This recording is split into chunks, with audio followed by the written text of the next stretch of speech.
in their analysis. But we'll get to speaking about the budget shortly. That event has been overtaken by another charade, a fiasco, that is typical of the engagement of the opposition in the public domain and with each other.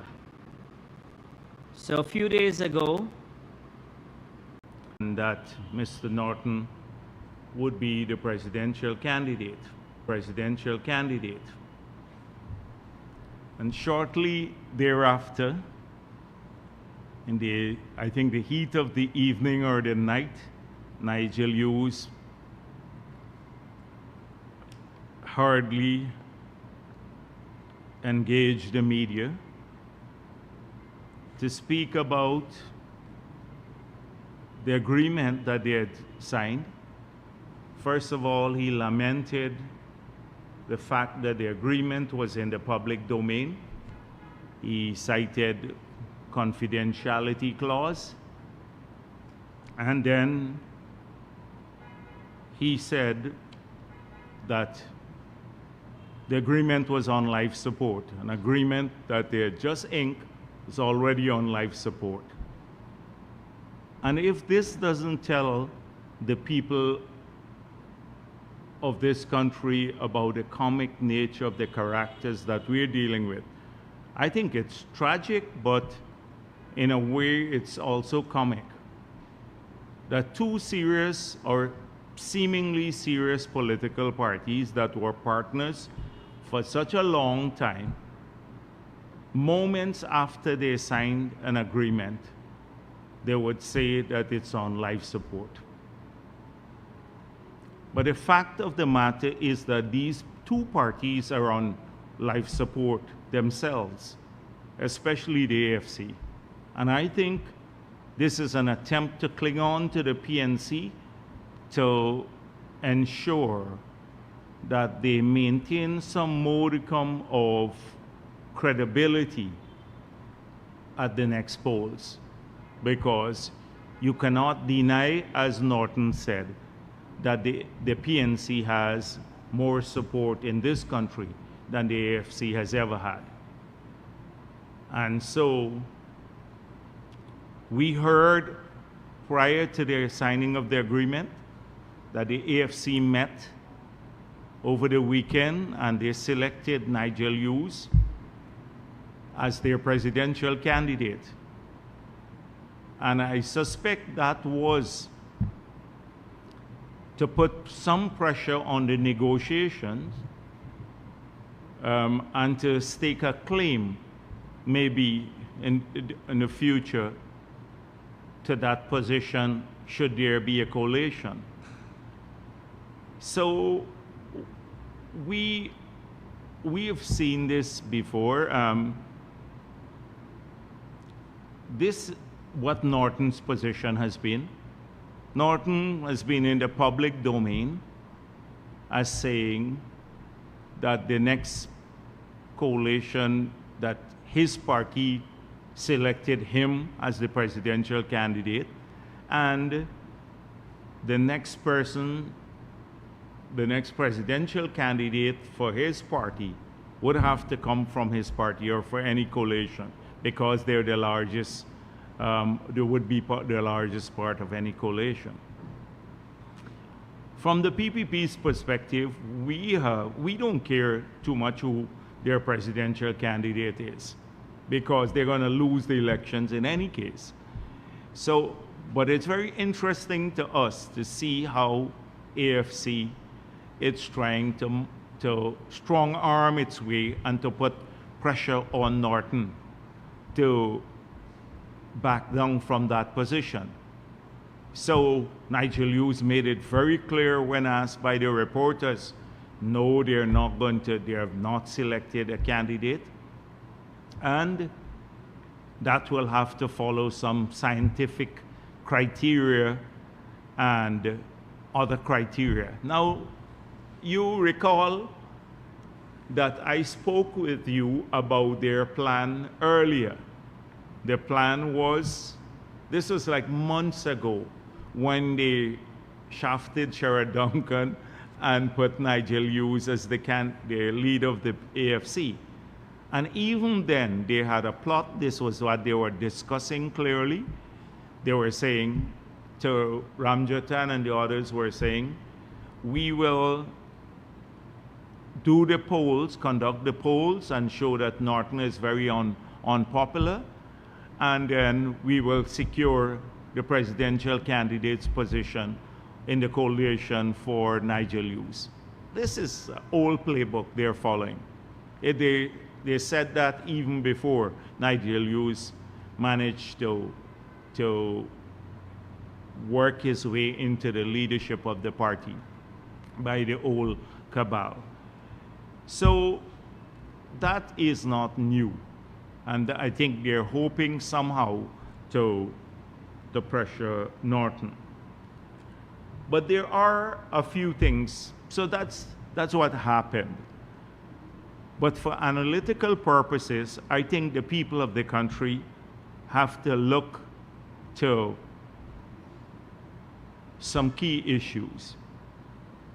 First of all, why did Nigel Hughes not want the agreement released? These documents, including the one that they signed publicly, that they must not release these documents.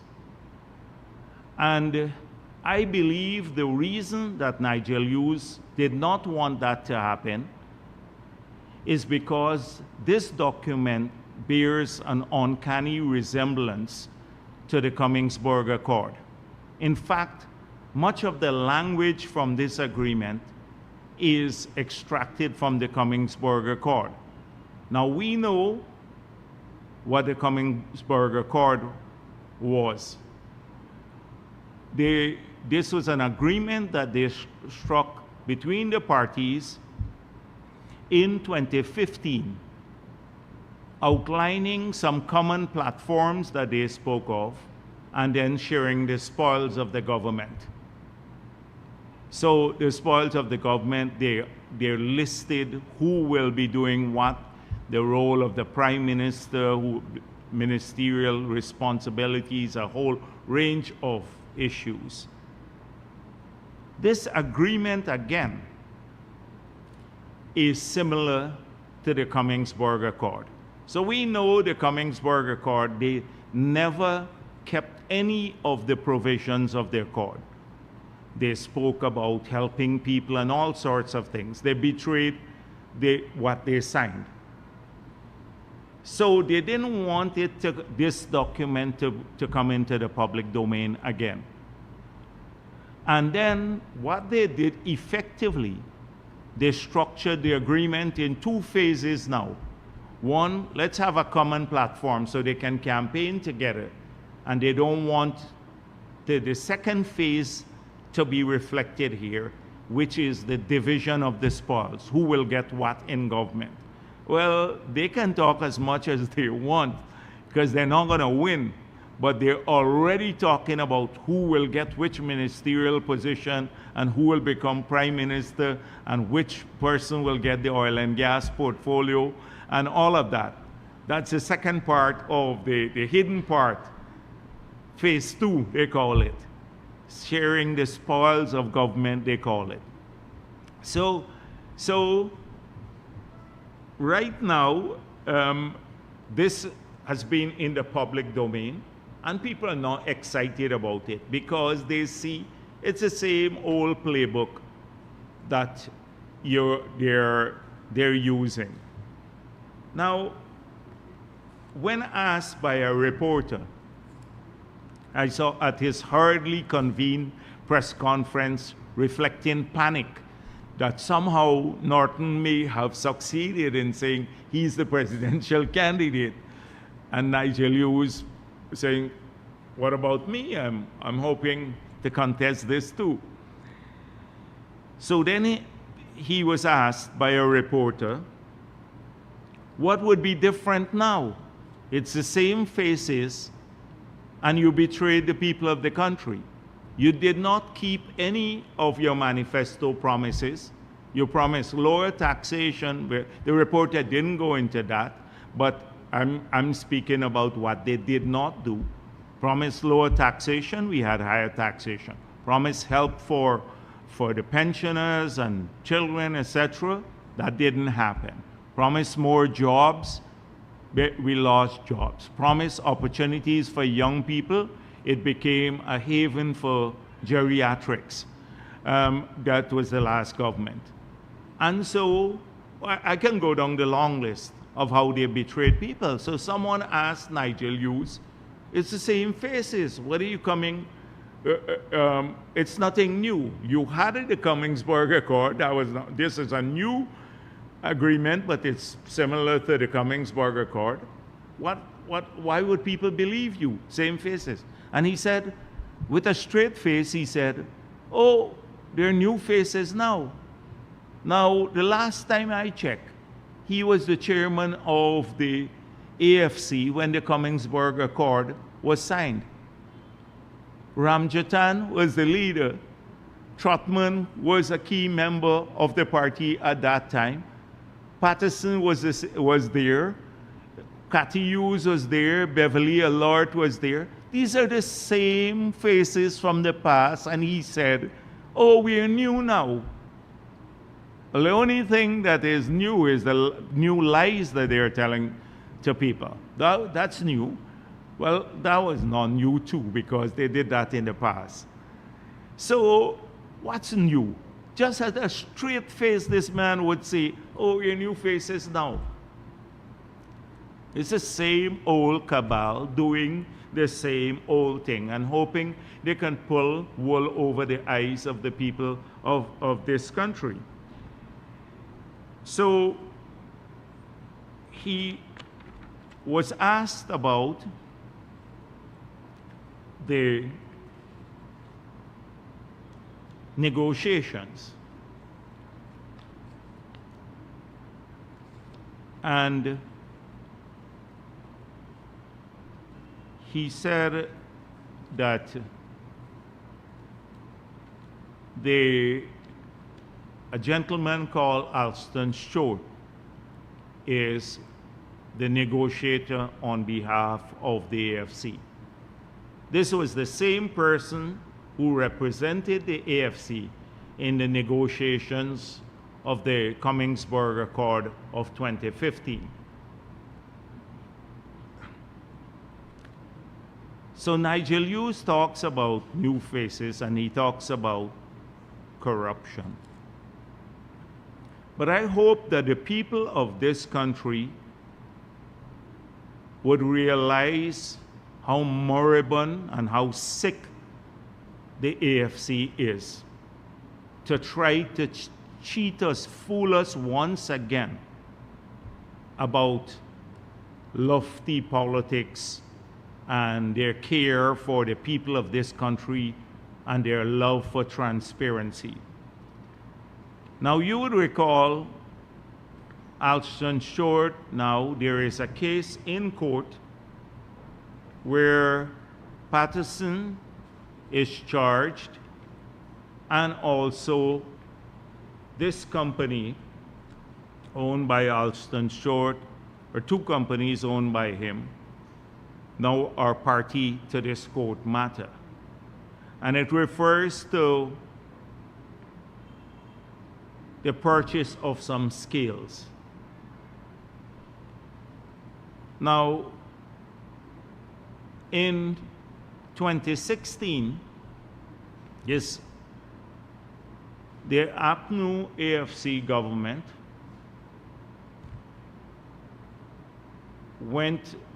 decided to sole source the purchase of some scales. Patterson Ministry requested that these scales be sole sourced from two connected companies. Both of these companies are owned by Alston Short. Their negotiator in 2015 and their current negotiator, a Jamaican national. they took the cabinet paper and told the cabinet, Jordan, that these two companies owned by Alton Short have the requisite experience, that they had been in business for over 15 years. I don't know if they were in the business of scale, but just that they were in business 15 years, which turned out to be a lie. Both companies, one was in existence for 6 months prior to that, and the other one, 4.5 years. These are both companies owned by Alton Short. So they went to the cabinet, and the cabinet awarded a contract for $70-odd million to supply these scales. The contract said, when signed, said that 50% of the money will be paid up front and another 50% upon receipt of the scales. They paid 100% of the money up front. From the signing of the contract, they paid 100% of the money to the company. So the scales were subjected to audit reports. They never arrived. In the APNU period, the Auditor General spoke about these scales. They don't know where they are. They heard they're at the GNIC wharf, but nobody could verify them. When we got into office, this was from 2016, we're told, the ministry was told that there are some boxes on the wharf and the scales may be in them. We hired a forensic auditor. We have the report of the forensic audit. And the forensic auditor said, I was never shown the scale. They were told me there are 6 pallets. I saw some 3 boxes there, but I never managed to get into the boxes. So we filed a court case, and they responded. And then Nandalal told me, because he had said this before, he said that the week when the case was called up, and they said, the defense said, and now Nigel Hughes is defending Patterson in this case, that the scales are on the wharf.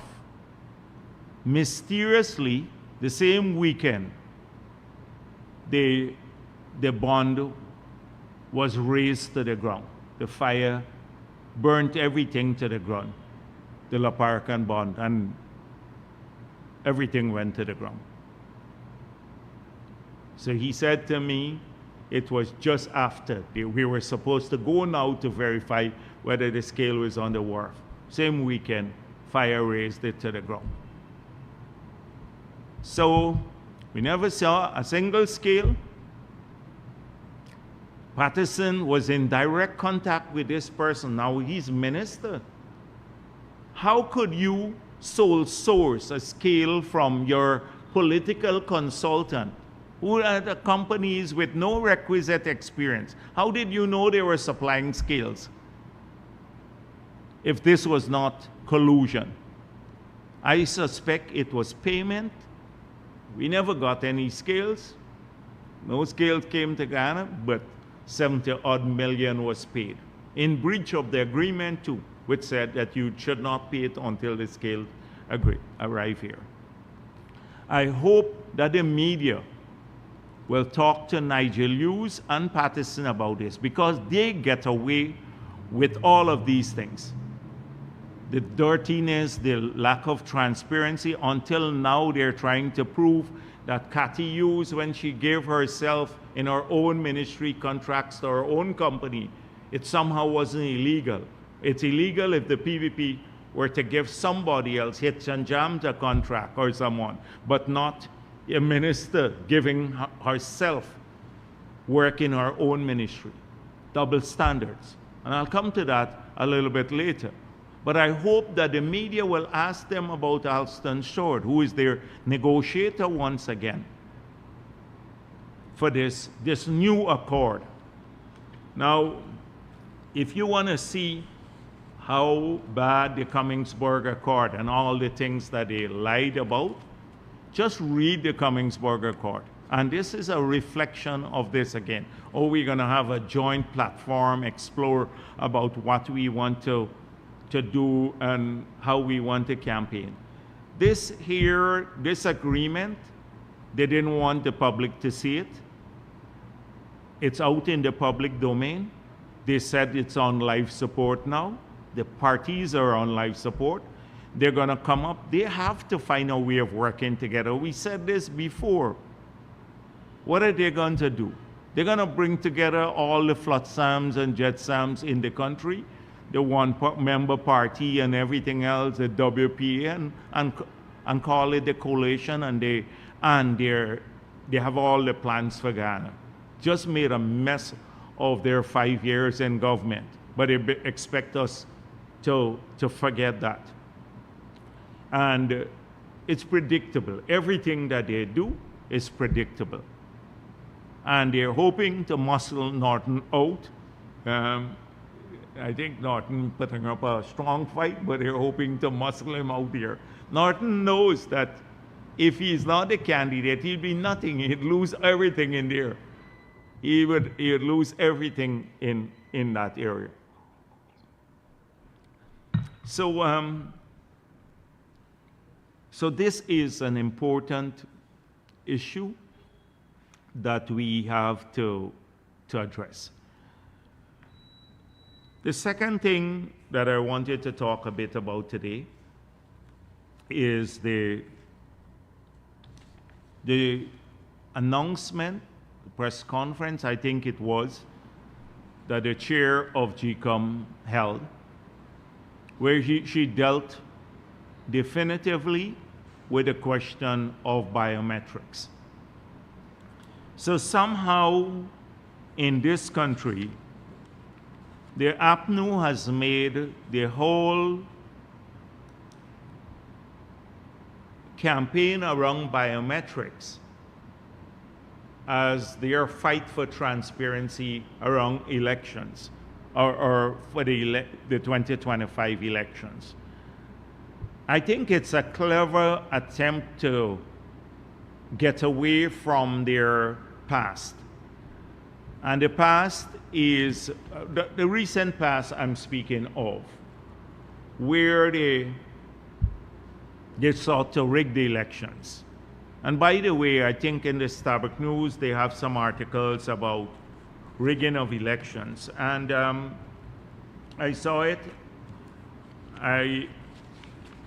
where they have an article here, and they said the coalition lost the 2020 general elections, but challenged the results and stayed in office for 5 extra months.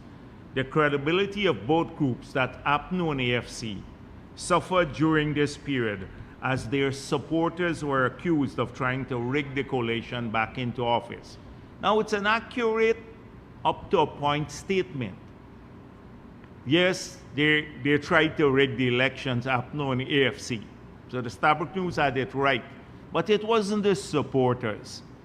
It wasn't the supporters. The supporters were misled into believing they won the elections. It was the same leaders. It's the same Katiyus and Patterson and Ramjatan with their conspiracy theory about Russians and lying about their SOPs. Patterson spoke explicitly that he had seen these SOPs that showed that their figures match Mingo's. It's not the supporters of the AFC or the PNC. It is the leadership. This needs to be pointed out from people when, in the past, the fingerprints were collected from people when they registered Those fingerprints would enter the database. They were digitized and those fingerprints were cross-matched with each other. We used to send those to Jamaica to look for duplicates. So you had biometrics collected in the past, which are the fingerprint, and they were digitized or put in an electronic form and utilized to ensure that you didn't have duplication on the list. They're making it seem as though they want now electronic fingerprinting. This is the biometric they're talking about. So the chair said there is nothing wrong. The commission can make a decision about what form you collect or store biometrics in. Because it's almost, for me, it's nothing new. It was collected in a manual form and then became digital in the past. So if you collect it in a digital form and keep it digitally, there's nothing big about it. So it's not a new issue that they're trying to make, and it's not about biometrics or no biometrics. It is what they want to use it for, and that is what they spoke of. If you listen to Vincent Alexander and all of the others, then you would realize that they want to use it for an unconstitutional purpose, which is to prevent people from voting if your fingerprints, say you show up at the polling place, you have a blackout and you can't use your fingerprint. You know, they can't match your fingerprint. Or there is some glitch in the system. Then you lose the right to vote. You cannot lose your right to vote. That has been decided on sometime before. It says if you're Guyanese and you're 18 years and older, you are eligible to register and vote. Claudette Singh herself, when we dealt with the use of even an ID card to vote in the elections in 1997, that they agreed to, we all agreed to, she ruled it unconstitutional and we lost a part of our term because of that. We had to go back to elections, the PVP. So you can't prevent, you can use it as one of the means for verification, but you can't use it as a final mean. They want that to happen, and the moment it happens, like in 1997, they agreed with it before the election. It happened, we used the ID card to vote. People who didn't have an ID card or document couldn't vote, and then just after they lost, they went and challenged it. That's precisely what they want to do. They know they're going to lose the elections.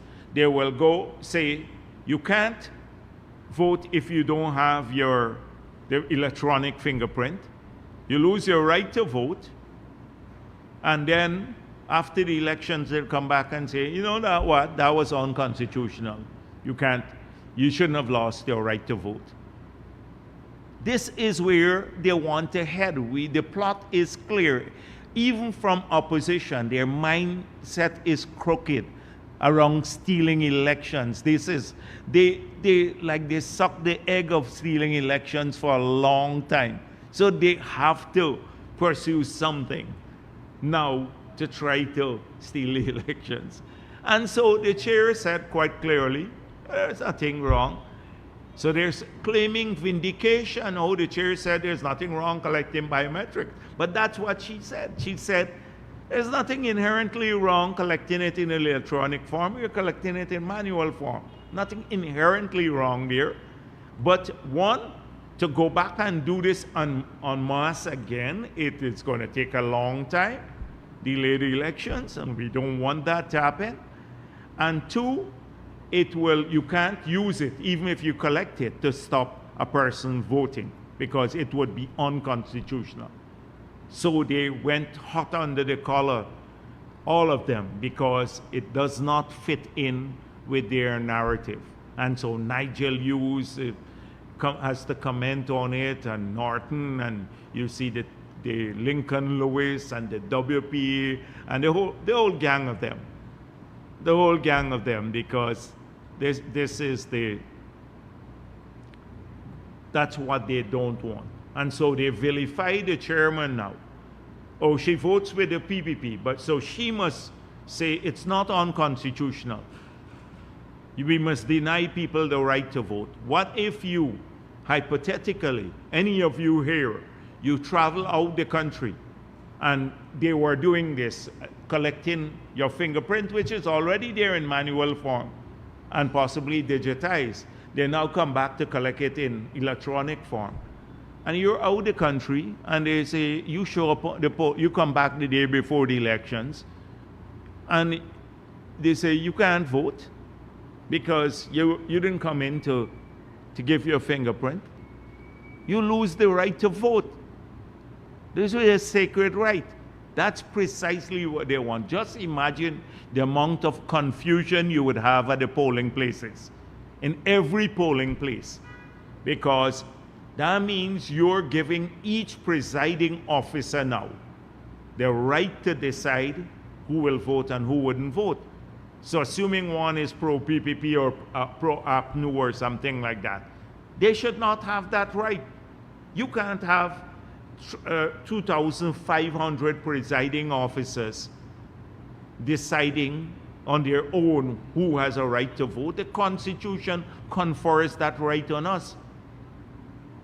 That's the confusion they want in the polling places. And this is what they're working towards. So that's why most people have seen through this. The private sector commission has seen through this. People are issuing statements supportive of the chair. But they're vilifying the chairman of the elections commission, saying she supports the PPP. What she does, she's been consistent in her ruling. She has to preserve the right to vote.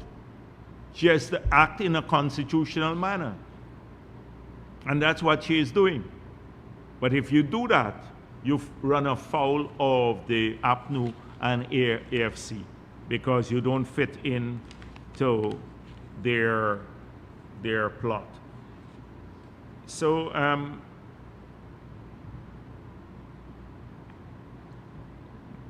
that's the second issue I wanted to address. And so the third issue has to do with the budget. And my comment at the beginning, speaking about APNU and AFC, what they said since the budget was presented.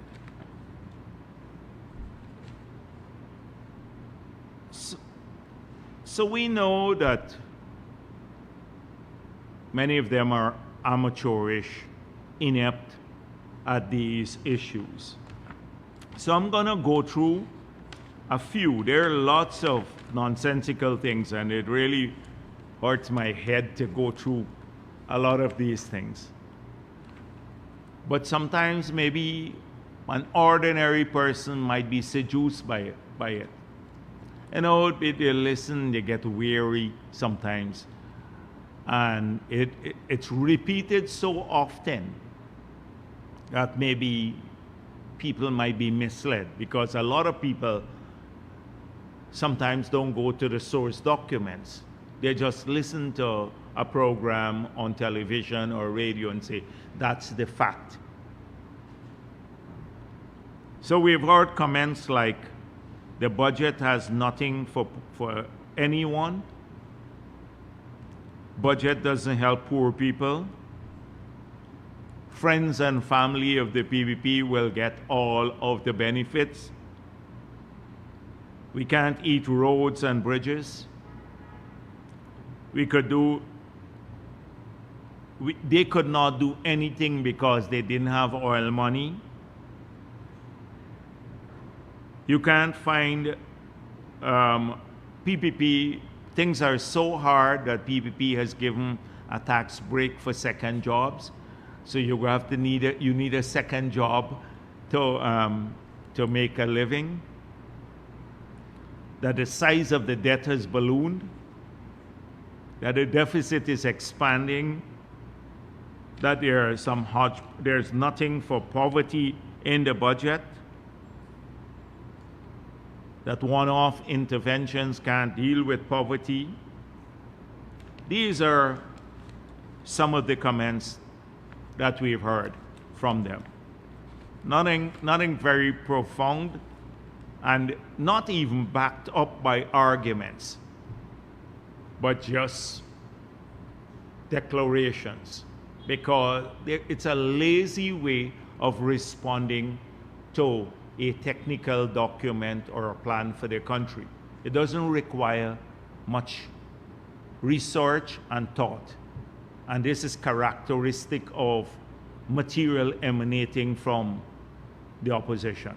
Not very profound, not very thoughtful, not very researched. They just say things off the top of their head because they sound good. You know, friends and family, that's easy to say, friends and family. Or we can't eat roads and bridges. They did a lot of research to get to that, Nigel Hughes.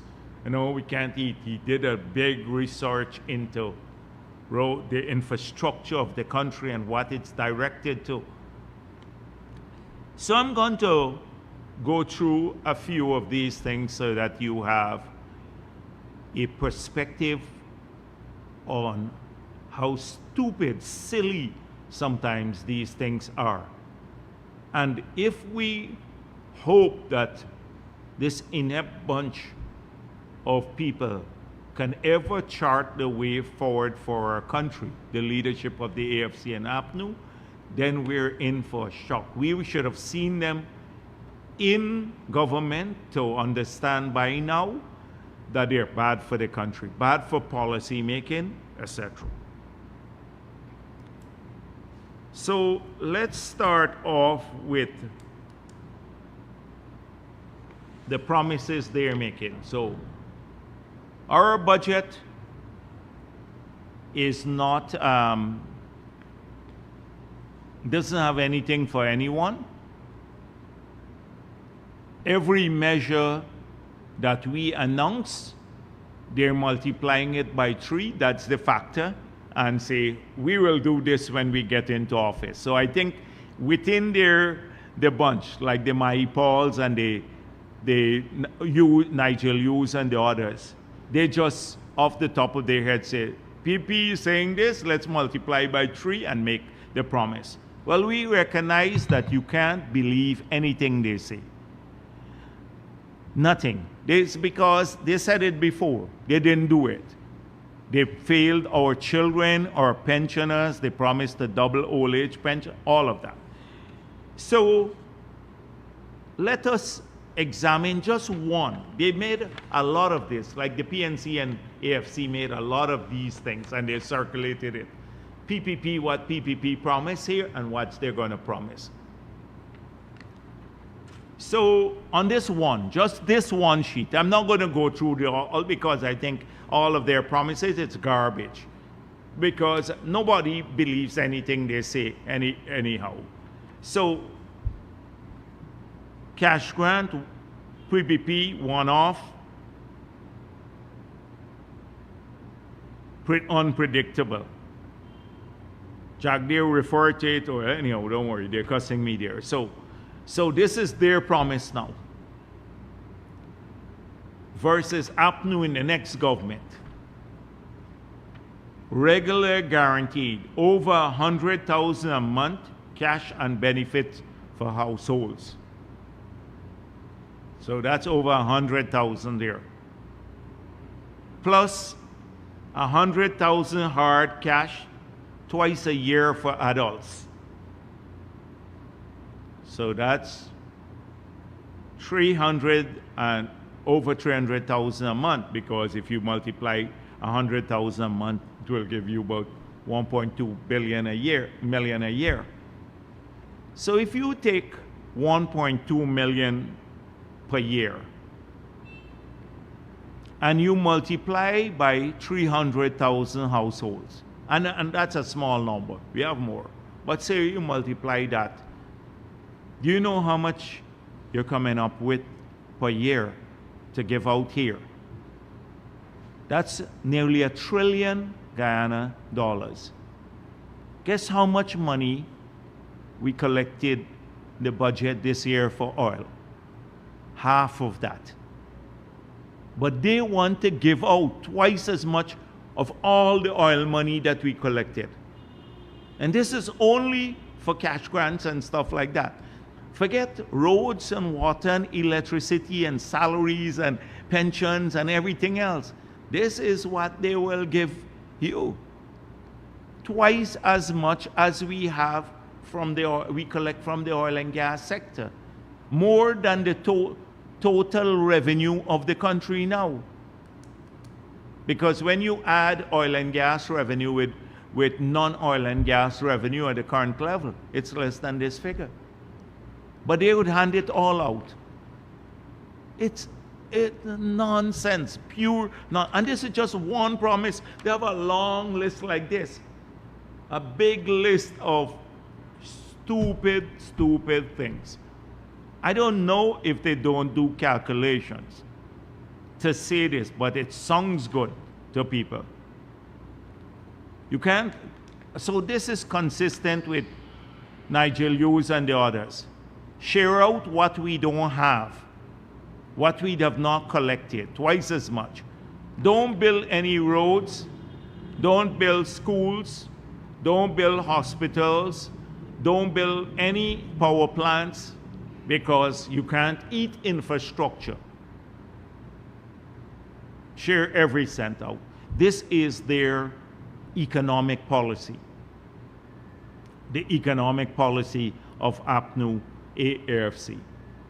So when you listen to their promises, it just, the believability, you have to stretch your imagination into a long distance to believe anything they say, because they promise off the top of their head. They've never done this before. They just, well, they did it before. This is their promises. So that's the first thing. Their promises, you can't believe anything that they say. So if Norton goes and says we're gonna do this one, show him this one sheet. $1 trillion he wants to give out to people, and we have in the budget this year only half of that from the oil sector, and it's more than the total revenue. So you can't get anything else. Don't buy no drugs to the hospital, don't pay wages and salaries, don't do anything else. This is what they give out. Everybody would recognize it's for lunacy. That's definition of lunacy. Not an economic strategy. That's the first thing. The second thing is, we didn't have oil money, so we could not do all of these things.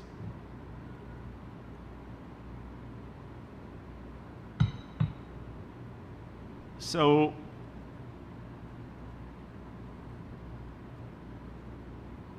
the issue with this, they didn't have oil money,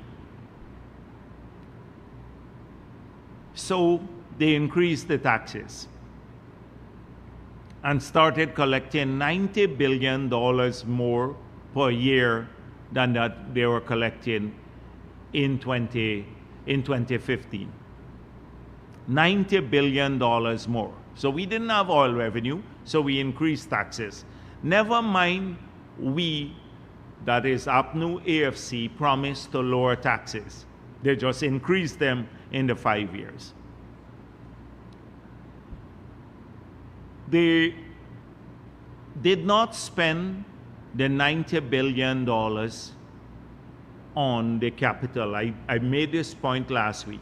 So the capital budget, they didn't spend it on roads, school, hospitals, anything. They spent it on the current side of the budget. So effectively, another 5 years of them being in office, every road would have been in pothole state, or schools would have started to decline, or hospitals, everything. And they started already under APNU.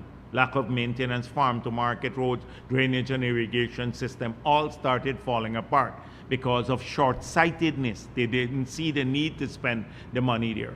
So the $90 billion more that they collected, what did it go for in taxes? So it tells you a story.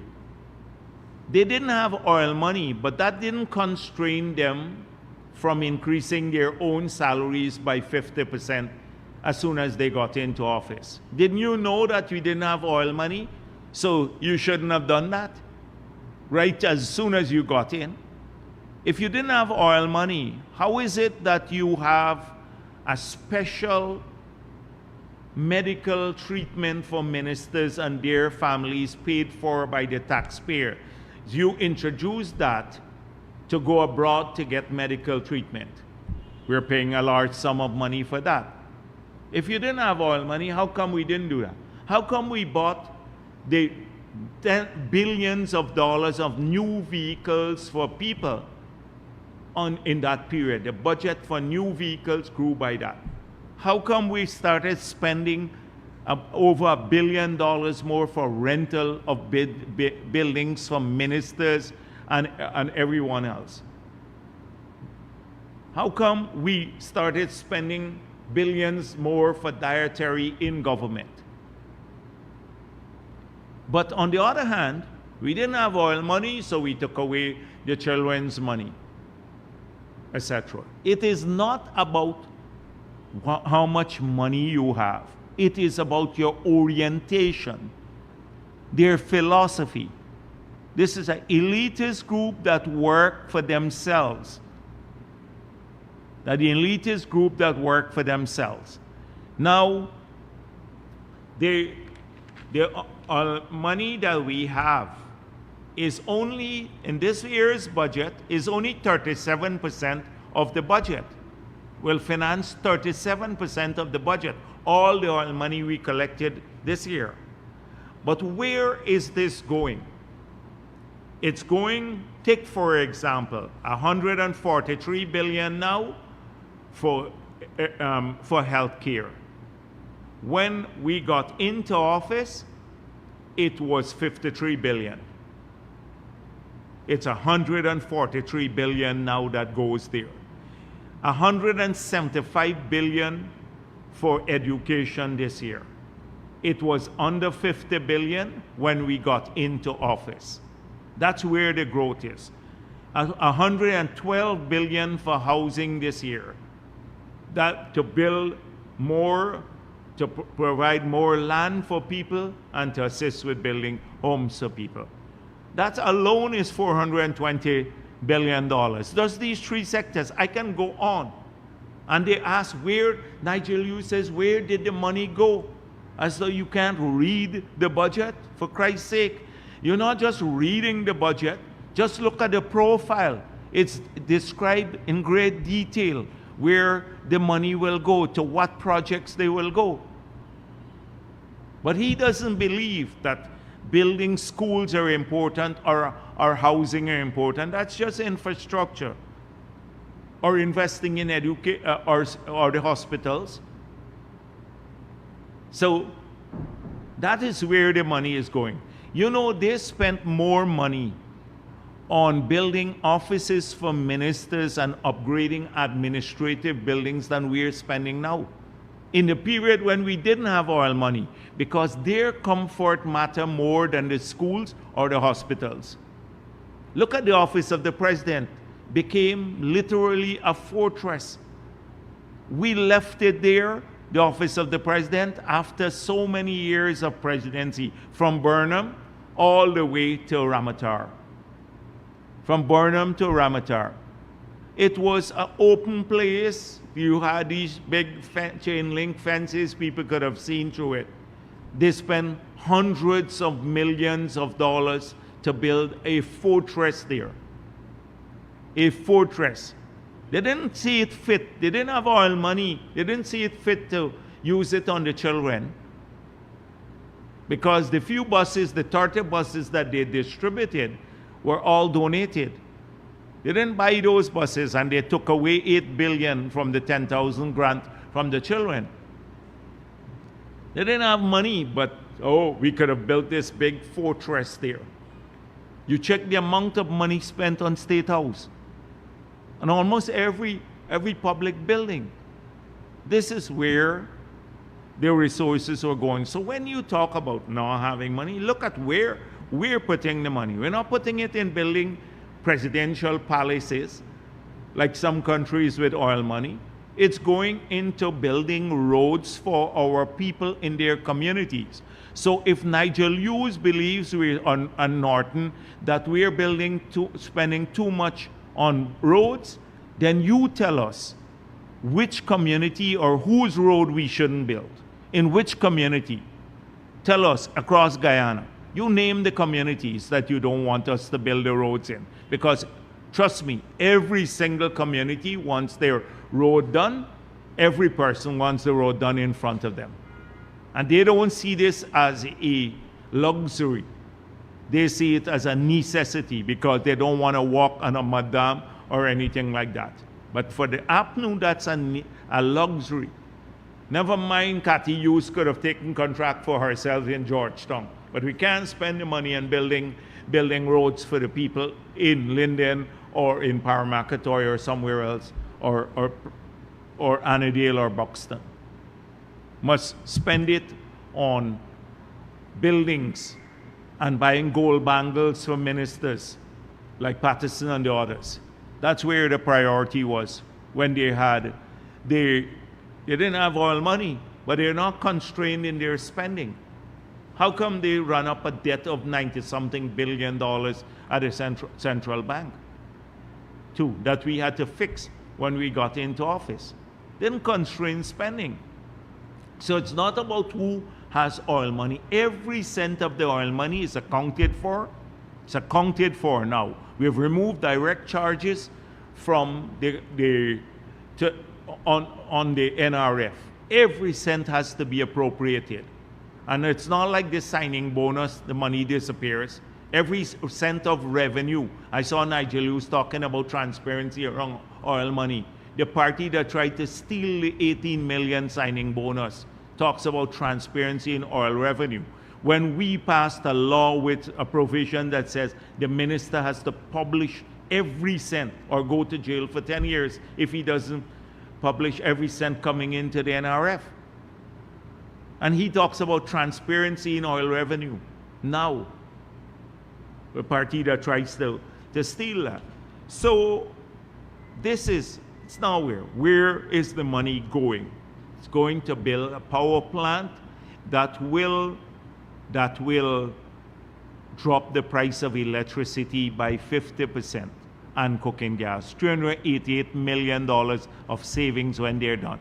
So APNU doesn't believe that's a priority. We believe lower electricity prices and stable electricity and lower cooking gas prices are important for us. They're trying to kill that project. They're trying to kill that project. The bridge, many of them now think that we shouldn't have built the bridge. Shouldn't build the bridge, but now they're opposed to the toll. The 3 billion people would save there from the two regions, they're opposed to that it be toll-free. But just imagine, Nigel Hughes does not understand, I dealt with it last week, that infrastructure is crucial to spur growth and future prosperity. You can't, as he wants, you can't eat every cent. He said you can't re-eat the bridge. But when that bridge is completed, it means people from Region 4 could live at Wales, where we had to take back the land that you corruptly gave out after closing the sugar estate and sending home nearly 2,000 people from the sugar estate there, and maybe another 3,000 who were private farmers and their workers. 5,000 people lost their job. You handed away the land. We've restored some hope to that area, and now the people can go Region 4 now. Even when we don't have land, they can easily go and live across the river and come across toll-free. They drive over quickly. We can expand the availability of land and opportunities for people. Now, all the jobs can go. Investors can migrate across the river and then do so without affecting the viability of their project, especially if they move large volumes of goods and services, because they have a bridge that's permanent, that's free, that's 4-lane in nature, high-span bridge, not the Patterson belief. They said, oh, this one is too much, we should have gone back to open a bridge that opens. So they don't think about this, about how essential that these projects are for future growth in the country.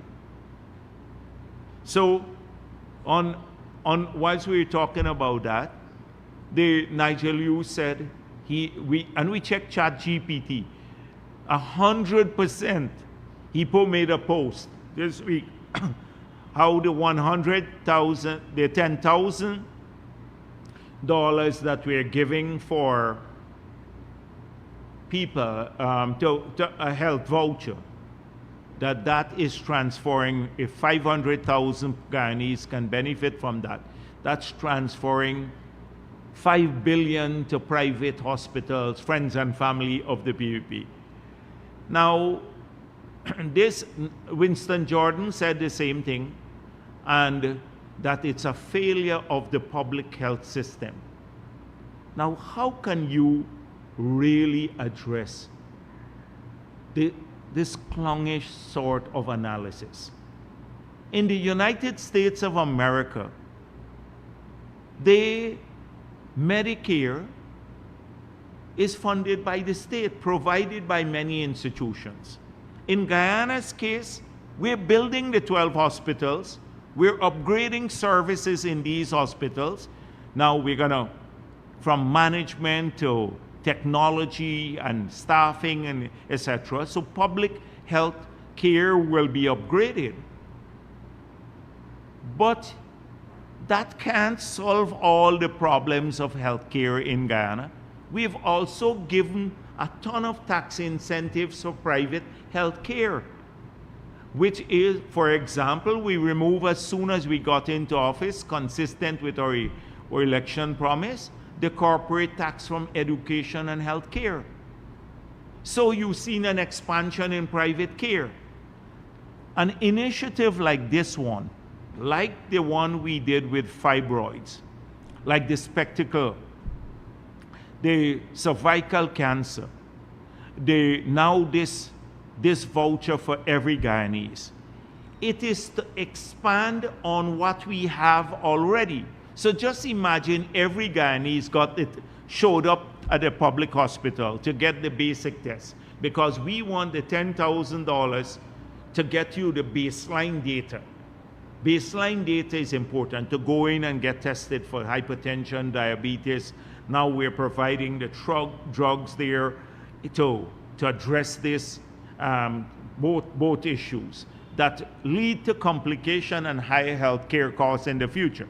Just imagine 500,000 Guyanese were to go this year to the public health system and try to get those tests. You will overload the system. You have to continue, the public health system must continue doing its work, and this is one way of getting service to our people and give them choices. They collect a voucher, they can still choose to go to the Georgetown Hospital and do it, and I'll use the voucher. But now, if they want to look after their own health, they'll collect the voucher and go and get the test done so they don't have to pay for it. This is called caring, and it's addressing a large-scale task. The same thing with cervical cancer or the spectacle. Should we just open the ophthalmology center that they closed, that was built when I was president, and we did thousands of operations for people who made it operation on their eyes, Cuba and here at the ophthalmology center. And the APNU, it was shut down. We reopened it. But should we not give the kids now the money to buy a spectacle and, or get their eyes tested on pensioners? Or let's wait only for the public sector to provide those. It will take 50 years and people wouldn't be seeing, they would die then. The children would go old and die. That's the APNU mindset. Oh, so this government transferring money to the private sector, friends and family. Not about the beneficiaries. not about the children. It's such a stupid thing. And a clown like Nigel Hughes and Jordan would pass this off as serious analysis. They would pass it off as a serious analysis. How short-sighted can you be? Because they're not equipped to tackle large-scale tasks. They're not equipped. They don't have baseline. And that leads me, coming back to the budget now. So the next one, comment on the budget, is the size of the fiscal deficit. Now, if you want to see how amateur, I don't understand why a leader of a political party, a man who was a lawyer of some standing, I hope, would want to post something like this on his page. So, like someone is giving him a lesson in basic economics. And he posts this on his page. So, first of all, if you look at the corner of it, you can check it on the, no, don't check it on his page, it's a waste of time. He has fresh bake yesterday at the corner. Fresh bake yesterday at the corner of the document. But this is an explanation of fiscal stance. And you see this piece at the bottom here? It leads down here and it says overall GDP. Non-oil economy plus oil economy is overall GDP. How profound? How profound? You have to add the oil economy and the non-oil economy, and then that gives you the total economy. That's a big part of the chart. If you have to teach somebody this, and the man is so impressed with it that he posts this on his page, we're in a sad shape in this country.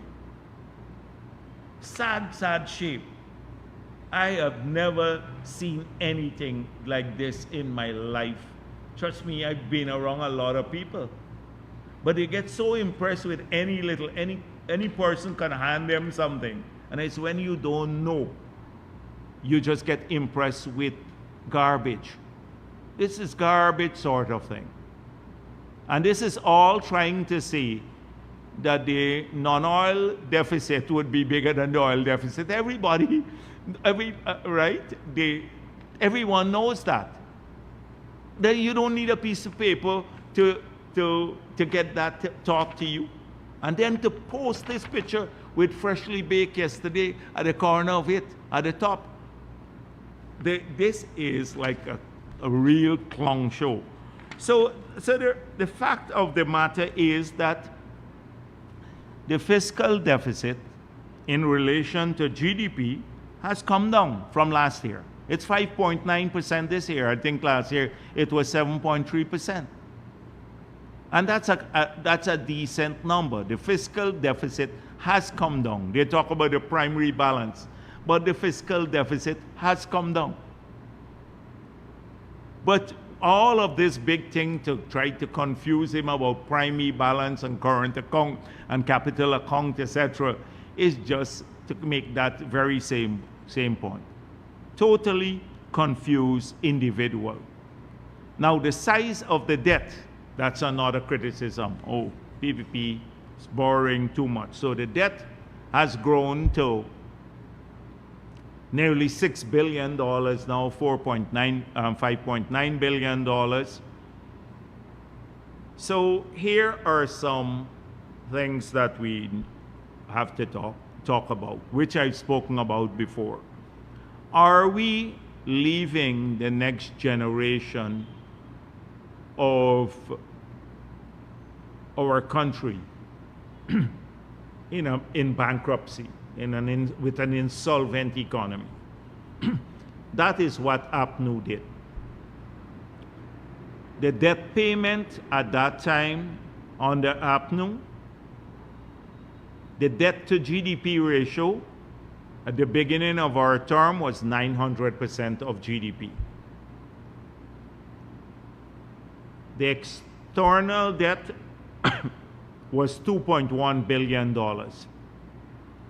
Our economy was about $3 100 million US dollars. So that means the debt that we owed, external debt alone, forget the domestic debt, was about 7 times the size of our economy. The debts that we owe, 7 times the size of our economy. In the United States today, their debt is 124% of the size of their economy, about $36 trillion. So in Guyana's case, what is our total debt now? But we're only dealing with external debt first. Let's deal with external debt. Our external debt today is $2.2 billion. It was $2.1 billion when the economy was $300 million. Our economy today is $25 billion. Our economy is 71 times bigger than it was in the past. So the external debt to GDP in Guyana is 8.8%, down from 700% under APNU, around that level. So that's the external debt. The rest of it is domestic debt through the Treasury bill that we issue, which could easily be repaid. The external debt is an important measure because you have to find foreign currency, etc., to service this debt. It's 8.8% of GDP, one of the lowest in the world. And you tell us, you're talking about judging us on this when it was nearly 700% when you got in, when you left office of GDP. So, and if you look, if you add the internal debt, it's 24% of GDP. When you add it at 900% of GDP, 24%. So you tell me these are some of the most sustainable figures in the world. And even the Starbuck News article recently quoted the Minister of Finance, who pointed out that we're using just under about 5% of revenue to service debt now. It used to be scheduled debt payments was 153% of revenue. Actual was 94% in the early period. Today it's 5.2% of revenue. Some of the lowest figures. Some of the lowest figures in the world again. So we're only using 5.2% of revenue, but we're burdening the budget by this borrowing. But you're using 100% of revenue to pay debts, external debt alone, and you didn't leave us with a burden. It's nonsense. It's only people who don't have an understanding of economics or are ignorant of the history, the economic history of the country, that would make such a point. Because if they did, they would see the phenomenal progress our country has made and how more stable it is now, how our macroeconomics have improved, and many countries are envious of this. Our figures are the best in this region, are the best in this region, and maybe around the world.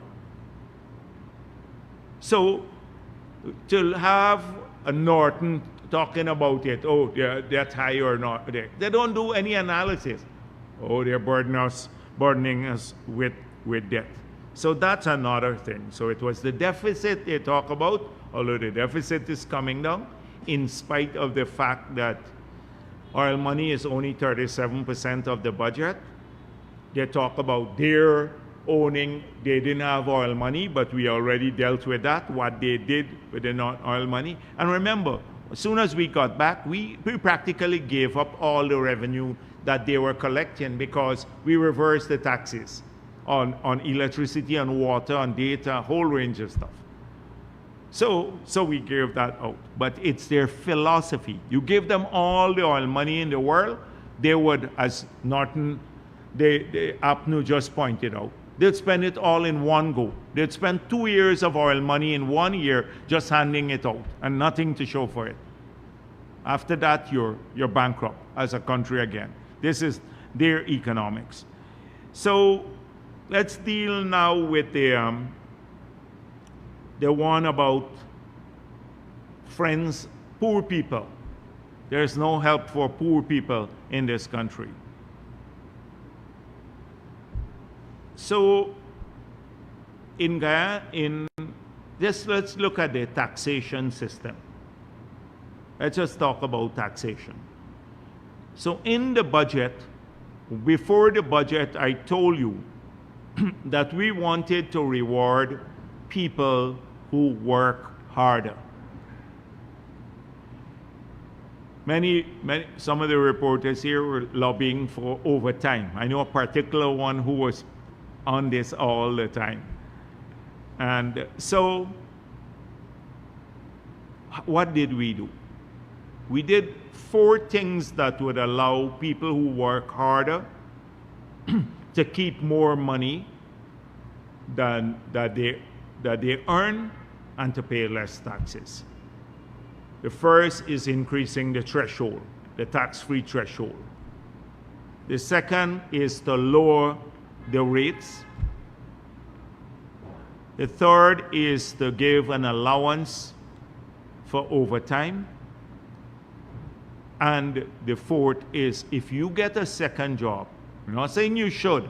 Many people abroad getting second job. But if you do, you put in an effort and get a second job, because in many places now there is so much a demand for labor. It's because we have such a demand that people can find second jobs now. Not the other way around, that we're telling people go and work a second job. Like the clownish, again, explanation that APNU has. So you can keep more money. So they love poor people so much. But they had put the VAT on everything. Electricity, water, data, etc. People paid that. Poor people were paying that because they have to consume water and electricity and data and everything else. They also increase the taxes. So let me give you an example of what the threshold was. So under APNU, the tax threshold, the last year, was $65,000 per month. So anytime you work above $65,000, you started paying taxes. We have now increased that to $130,000. We have increased the threshold to $130,000. So if you work $130,000 or less now, you don't pay taxes at all. No personal income tax. Under APNU, you have to start paying taxes at $65,000 anytime you earn more than $65,000. So they were taxing the people that they consider poor now. They were taxing them heavily. Then, so there were 2 rates, or in fact 1 rate. In 2014, there was a flat rate of 30%. So under APNU in 2018, they reduced the 30% to 28%. If you had, I think it was $1,400 or $120,000, $120,000 per month, you were taxed at, above your threshold, you were taxed at 28%, down from 30%. And then after that, they increased the rate from 30 to 40%. 30 to 40%. So let's take an example. So 165,000 threshold, no taxes. Then if you add 120,000 to that, 185,000, you pay a tax rate of 28% under APNU. And then if you hit beyond 185,000, you started paying 40% of your income. 40%. So that meant 40% rate is like for rich people in some parts of the world. APNU moved it from 30 to 40. The same Winston Jordan who talks about, oh, there's nothing, this is a hodgepodge budget or some shoppiness like that. Hodgepodge budget, there's no systematic way of tackling poverty. He increased it, so he was saying that you had to be wealthy by applying a 40% rate anytime you earn a salary of over $185,000.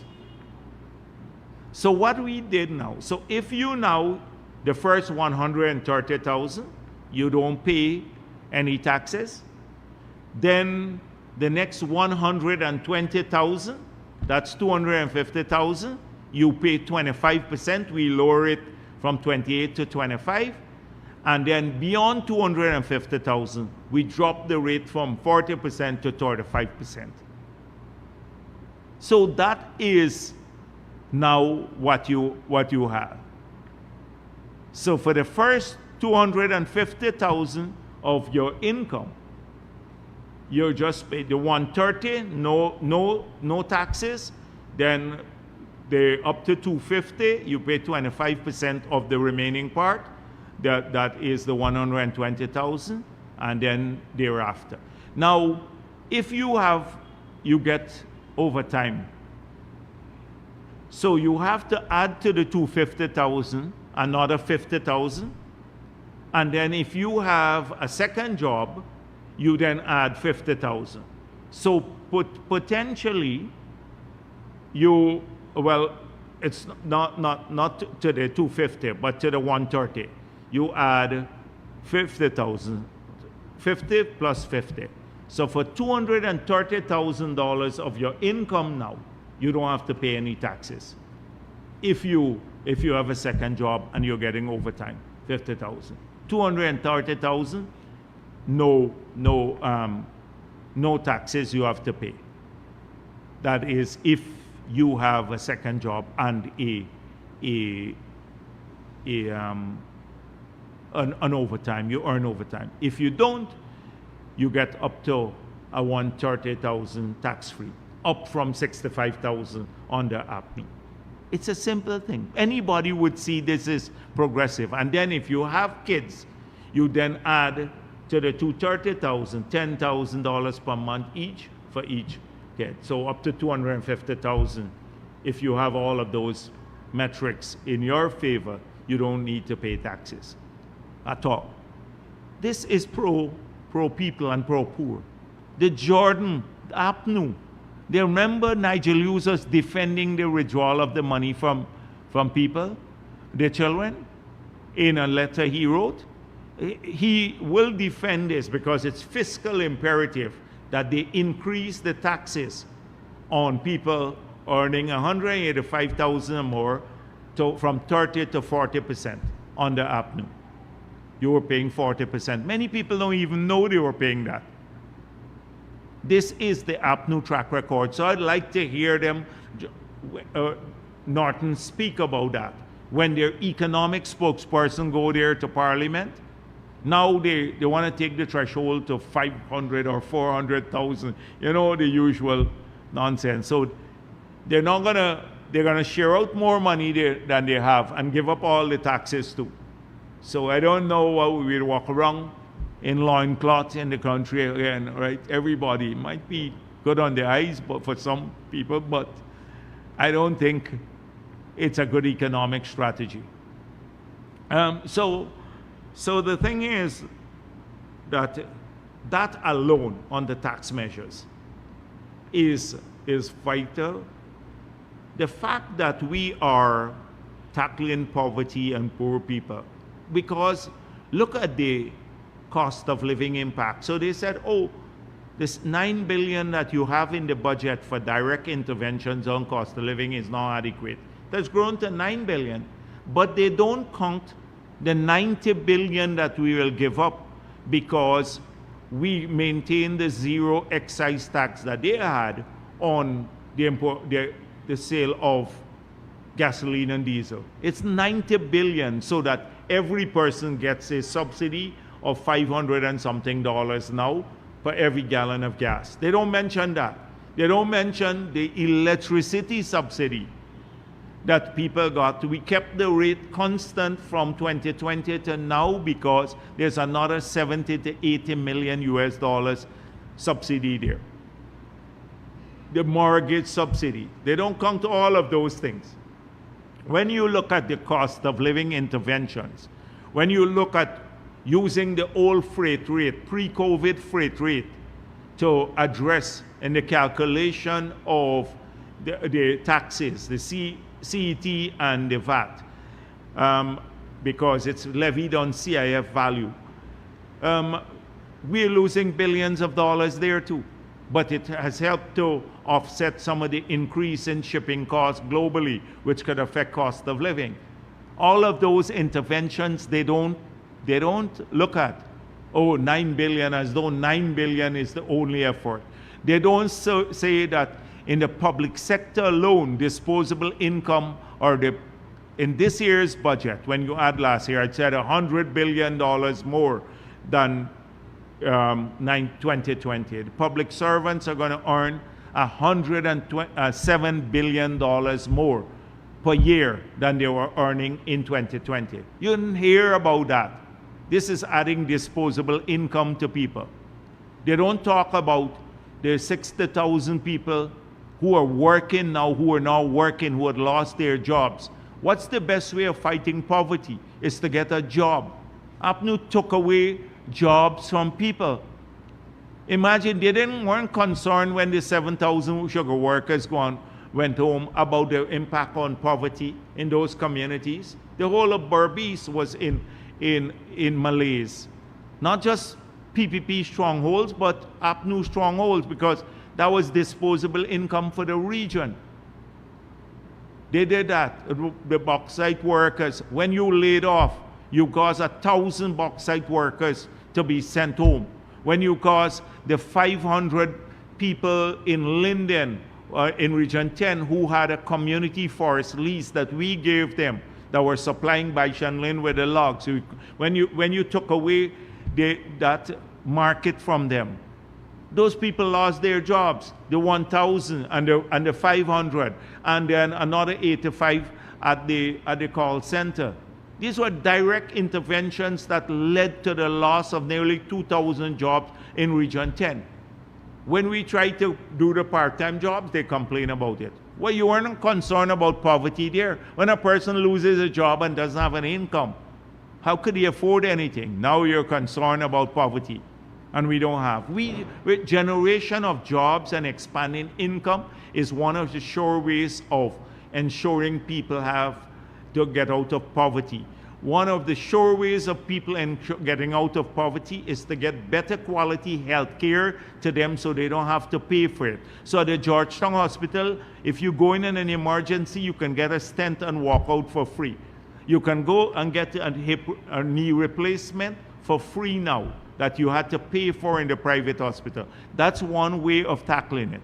When you pay for people's scholarship, and we've done 50,000 of them, that's one way of giving them the tools to get out of poverty. And this Jordan, this miserable man who increased taxes on all the people, say, oh, there's only 9 billion, that's not a way to tackle poverty. Doesn't look at it, everything. When you get a house lot to a person and they get a cheap mortgage and start owning their home, that's a way to get out of poverty.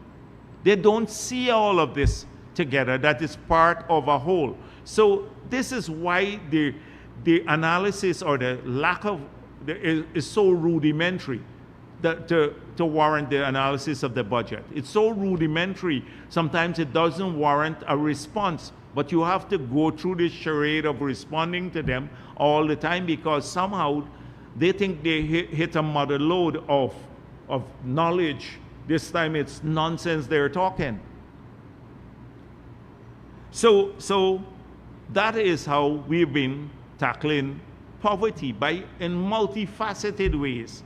equipping our people with the tools, and doing it in a non-discriminatory manner. You don't have to look at, if they don't, to get a scholarship or a job, you don't have to be PNC member anymore. So that is on poverty and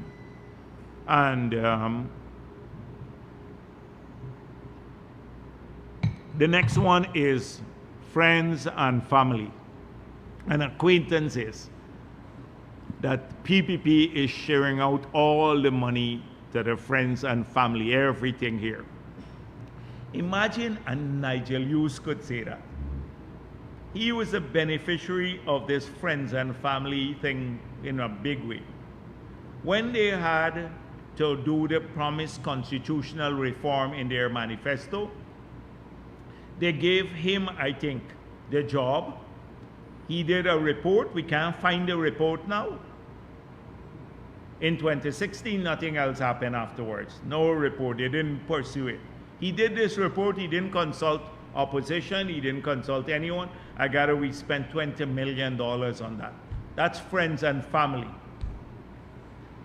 When his wife was getting contracts in our own ministry, that's friends and family. When Alston Stewart was getting this contract now to supply scales, and they gave him something million dollars, that was friends and family. When they gave land, thousands of acres, to connected PNC people at Wales, in Dallawalla Creek, in Berbice, almost everywhere. In Linden, Lowenfield, etc., it was all friends and family, the MPs, etc., the same Amans and all of them. So our friends and family are the 50,000 people who are going to get their house lots now.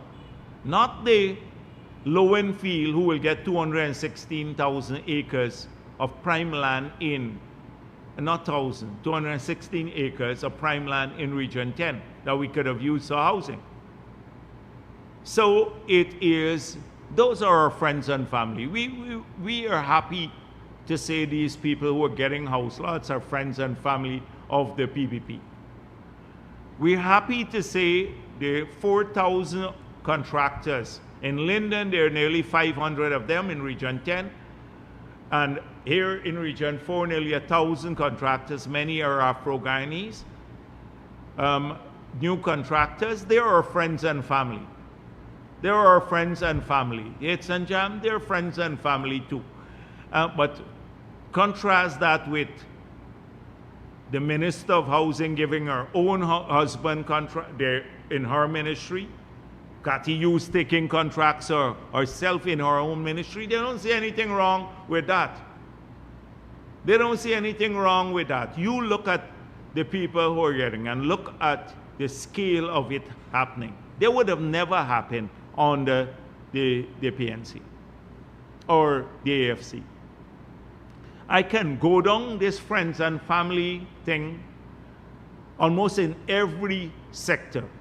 In jobs, the friends and family business, in jobs, in almost every area. There was a corrupt cabal, incestuous cabal. With nepotism was seen as the thing. They didn't even see it wrong. They didn't see these things as being wrong, so they pursued it with a vigor that was unmatched. And now, it's like the election thing too. The biggest riggers are going to claim we're trying to rig the elections. So the most corrupt people who practice the friends and family thing in a major way, they are the ones who are now accusing us. Look at the scholarships. You could just trace the friends and family in the scholarship. How many ministers? The 50,000 people getting the scholarships through GROW, GOAL, WIN, and BIT. Those are our friends and family. We love them very much. We love them very much, and we will continue to give them more scholarships because we want everybody to be our friends and family. Nigel Hughes, how come he got there?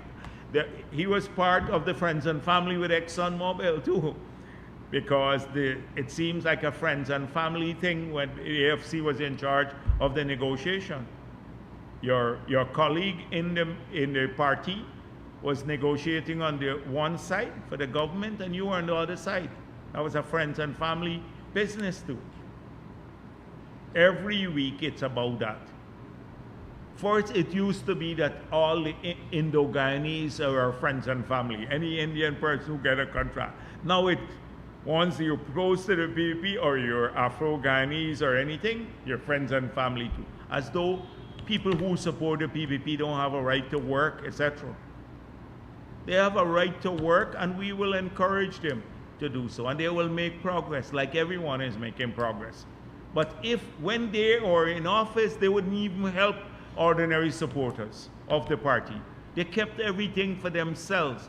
Cathy Hughes could have easily given someone else. If they're so concerned about anyone else, a small contract to another Afro-Guyanese company who were supplying the services she was supplying, it's PR services. Kept it for herself. So this is the friends and family thing, and they're shamelessly talking about it. Nigel Hughes of all persons, friends and family. So I don't know, I might have missed some of the other things that they're saying, but it doesn't help, nothing for anyone. I can go on. It's a long list of stupid things, as I said before, that they came up with. If you trace it, those are the key themes that they work on.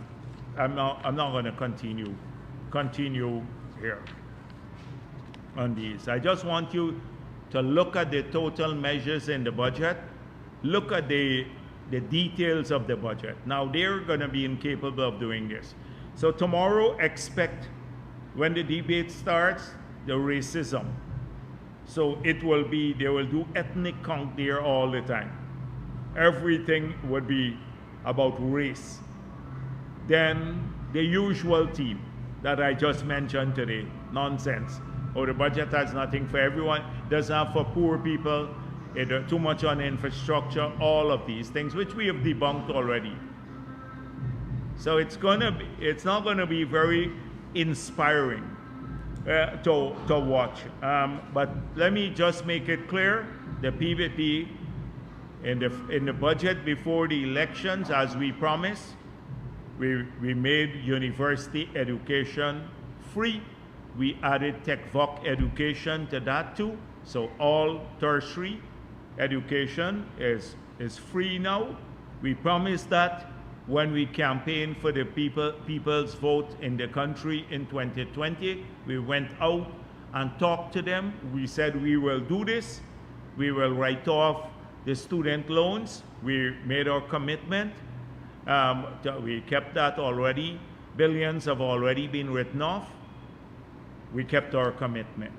We said we will do 20,000 scholarships, online scholarships. We are on track to do about 30-something thousand online scholarship through Goal alone, and then the other scholarships are coming through direct training. So we've kept that promise too. We promised to double old age pension. We kept the promise. We promised to give the children the $50,000 per year in the 5 years. We kept that promise. We promised to double public assistance. We did that. We promised to raise the threshold. We've doubled the threshold. We promised to lower taxes. We have lowered the taxes. We promised to give the joint service back their bonus. We did that. We promised to restore help to the minors. We did all that too. So a lot of this, soon you're going to hear about it. You ask them about what they promise. What they promise. So we kept our word to the people of this country. We worked faithfully to expand employment opportunities. There are 15,000 people now working on part-time jobs paid for by government, fully paid for, apart from the thousands of others who are now working in the private sector. And how did we do this? By creating incentives to generate more investment and job. Norton said, oh, there's nothing for investment here. We are at some of the highest levels of investment. Look in tourism alone. Look at the hotels, 9 new international hotels. Remember, they didn't even see the need to build the Marriott or keep the Marriott. We have 9 new international hotels now under construction. And he doesn't see, oh, we're not giving enough incentive. Because of our incentive to education and healthcare, that is why today we have seen much private investment in these areas. So maybe I should end here. It's getting a little bit late today. So useless, I would say useless, amateurish, childish, lacking profundity, lacking any depth. It's like saying things that just come off the top of your head. And you know, Nigel Hughes and the others can do this. They can do this because he dodges questions at his press conference. He blunders on everything. I saw a letter from Nikhil Sankar, and then suddenly he wrote back. The man is like a child. He responds to everybody. He wrote back and saying, you know, so what if I said the number is 1,200 and I didn't have this is talking about us killing young Afro-Guyanese, the lie that he's been talking about for all these years. So he said, well, what if the number is 1,200 and or 400? It didn't matter. It doesn't matter. Well, there's a big difference in the numbers because you've been lying all the time. So he said, let's work together to have a COI. The COI that they hid from when they were in government. What did he say about the COI then? But we're going to have the COI, but and you're going to see the perpetrators. It was a lie, a big lie, and they're hoping to stir up racism again. Racism again. So very, very childish display all week long, posting nonsense every time. Like anybody sends him something, he posts like a child in a shop. Thank you. Mr. Jagdeo, Dennis Shabral, Damara Waves. Sir, I have a few quick questions for you, please. Yes. One, to what extent will the Guyana government be willing to take back some of the persons who might be earmarked for deportation from the United States? Number two, could you elaborate on what is the reason for the slump in the projected economic growth this year as stated in the national budget? And thirdly, is there a market feasibility, not a technical or other feasibility, a market feasibility on the gas to shore project, and where can that be located? And fourthly, I heard you justify the money being spent on providing for tests at healthcare facilities. Could you say what safeguards are there to ensure that this money is not funneled into entities that might be perceived to be supportive of the government or the governing party? And fifthly, lastly, that's finally, in order to reduce or eliminate any controversy over the credibility of the election results, to what extent will the PPP be willing to support amendments to the relevant laws to use electronic fingerprint verification as an option at polling stations, as well as the Constitution for a possible re-registration? So I think I dealt extensively with a couple of these already. So I don't have much to add because I think it's self-explanatory. I think it's a storm in a teacup created by APNU and AFC to distract the people of this country from their sordid track record of stealing elections. I dealt with the whole issue of biometrics extensively and how it cannot be used as the commissioner, the chair of GCOM pointed out, to deny people the right to vote.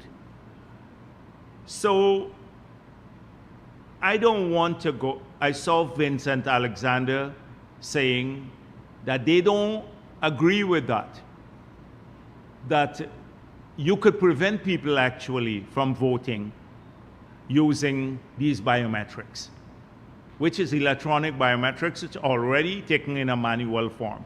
So we're not going to go down that route. Secondly, the chair of GCOM has made it clear that the timeline to go back now and do electronic or the taking of fingerprints electronically rather than manually as they have been done would take time.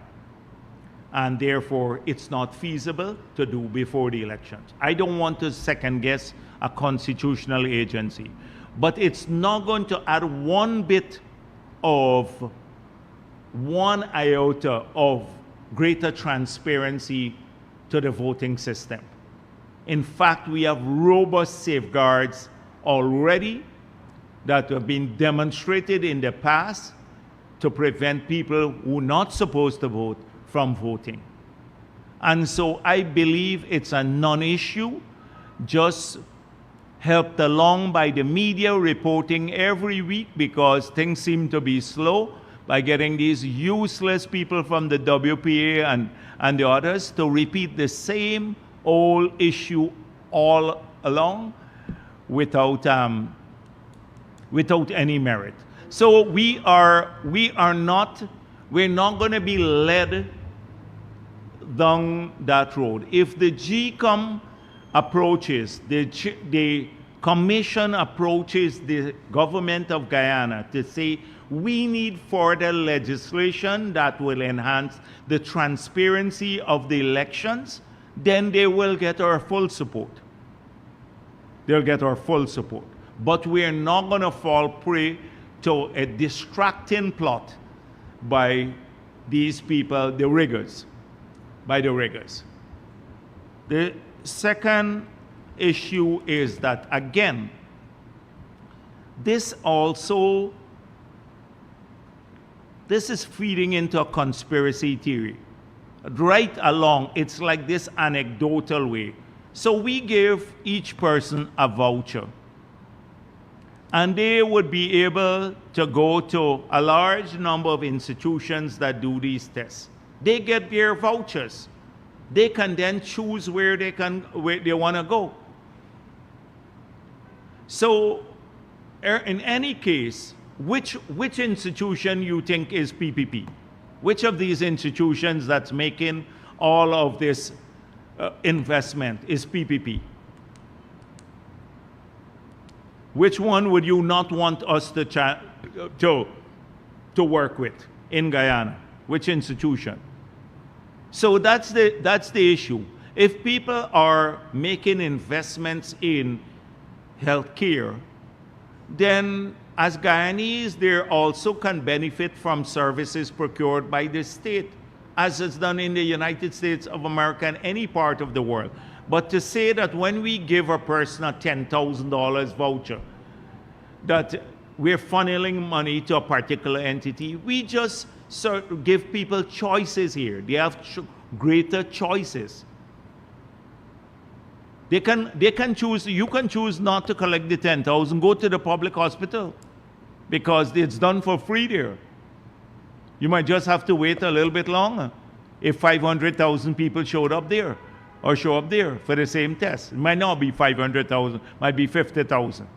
But if they show up, they would overload our institution. It is this narrow-mindedness.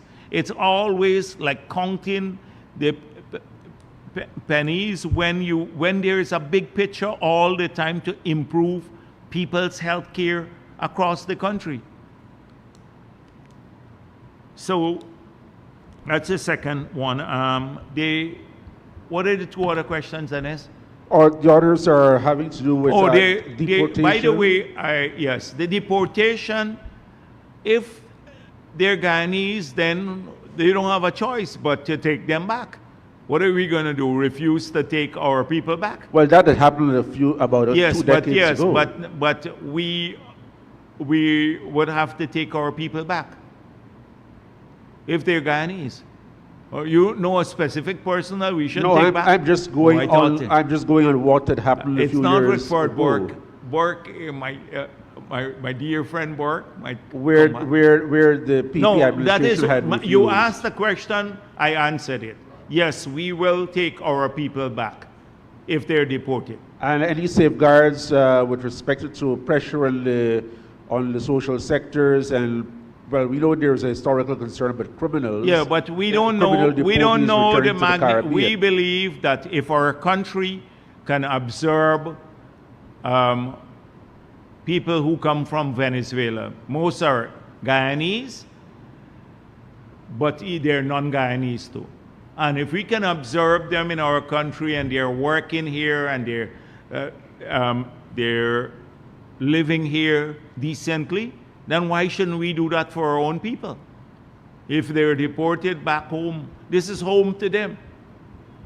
The governments don't have much of a choice. There could be verification. That is what we've had in the past when we've had discrepancies between people. We heard in one case, a guy said he's Nigerian and he was sent here. That is what was held up some of the issuance of documents. But once they're Guyanese and it's verified to be Guyanese, then you have to take your people back.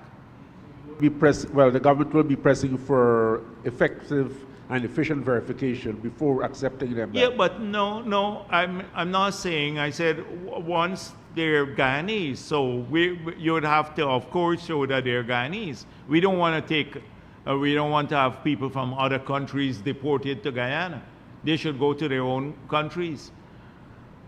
So, yes. And the other one is about, I saw this thing with the AFC posted. They keep, after getting mud in their face, right, because of their uselessness, they're now trying to hide from that issue by saying that the Exim Bank will not make a loan to Guyana and offer the gas to energy project, and then they were proven wrong. Exim Bank made a loan of over $500 million to Guyana.